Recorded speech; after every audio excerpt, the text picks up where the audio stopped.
হ'ল বিশ্বৰ সৰ্ববৃহৎ গণতন্ত্ৰ আৰু ক্ষুদ্ৰ কোকৰাঝাৰত যদি এটাও নিৰ্বাচন শান্তিভাৱে ইয়াতে পাৰ নহয়, ইয়াতকৈ দুৰ্ভাগ্যজনক আৰু লজ্জাজনক একো থাকিব নোৱাৰে।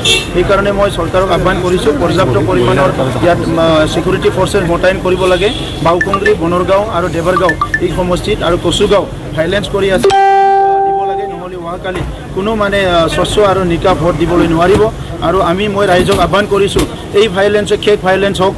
ইয়াৰ পিছত যাতে আমাৰ বিটিআৰ অঞ্চলত শান্তিপূৰ্ণ নিৰ্বাচন হয়, ইয়াৰ কাৰণে অহাকালি চবে দলে বলে ওলাই আহক আৰু চবে স্বতঃস্ফূৰ্তভাৱে ভোটদান কৰক আৰু সেই অপশক্তিক ইয়াৰ পৰা দূৰ কৰিব লাগিব, শান্তি প্ৰতিষ্ঠা কৰিব লাগিব, গণতন্ত্ৰ প্ৰতিষ্ঠা কৰিব লাগিব।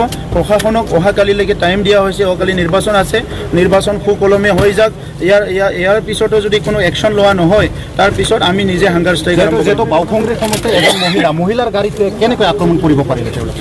এইটো মনোভাৱ, এইটো মানে যিটো আছে ইয়াত বাউকুংগ্ৰীৰ যিটো MCLA আগৰ EM আছিলে, আজিৰ কেণ্ডিডেট দনেশ্বৰ গয়াৰী, তেখেতৰ নেতৃত্বতে তিনটিলাত বহুত আমাৰ UPPL কৰ্মকৰ্তাক মাৰপিট কৰিছে, বাইদেউৰ গাড়ী এটা কৰিছে। তো প্ৰশাসনে এতিয়া একশ্যন ল'ব লাগে।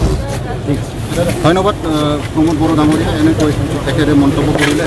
যিহেতু আজি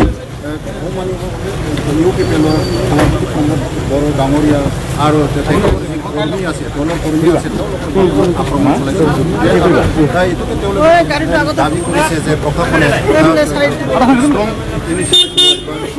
প্ৰশাসনে যি আইন মজবুত কৰি তোলে তাৰ কাৰণে তেওঁলোকে